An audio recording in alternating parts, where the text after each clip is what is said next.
Welcome to One Chapter Closer. We're in the book of Luke, chapter 11, verses 37 to 54. Jesus criticizes the religious leaders.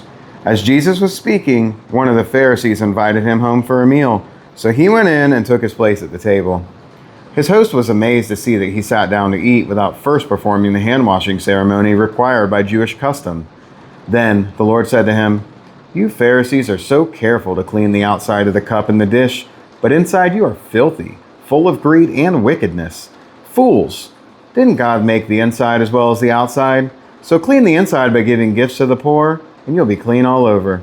What sorrow awaits you, Pharisees, for you're careful to tithe even the tiniest income from your herb gardens, but you ignore justice and the love of God. You should tithe, yes, but do not neglect the more important things. What sorrow awaits you, Pharisees, for you love to sit in the seats of honor in the synagogues and receive respectful greetings as you walk in the marketplaces. Yes, what sorrow awaits you, for you're like hidden graves in a field. People walk all over them without knowing the corruption they're stepping on."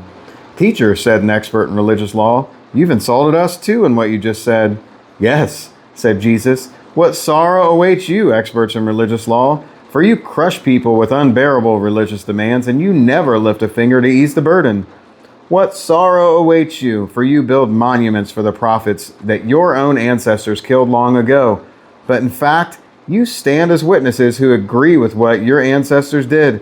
They killed the prophets, and you join in their crime by building the monuments. This is what God in his wisdom said about you. I will send prophets and apostles to them, but they will kill some and persecute the others. As a result, this generation will be held responsible for the murder of God's prophets, for the creation of the world. From the murder of Abel to the murder of Zechariah, who was killed between the altar and the sanctuary, yes, it will certainly be charged against this generation. What sorrow awaits you, experts in religious law, for you remove the key to knowledge from the people that you don't enter the kingdom yourself, and you prevent others from entering." As Jesus was leaving, the teachers of religious law and the Pharisees became hostile and tried to provoke him with many questions. They wanted to trap him into saying something that they could use against him.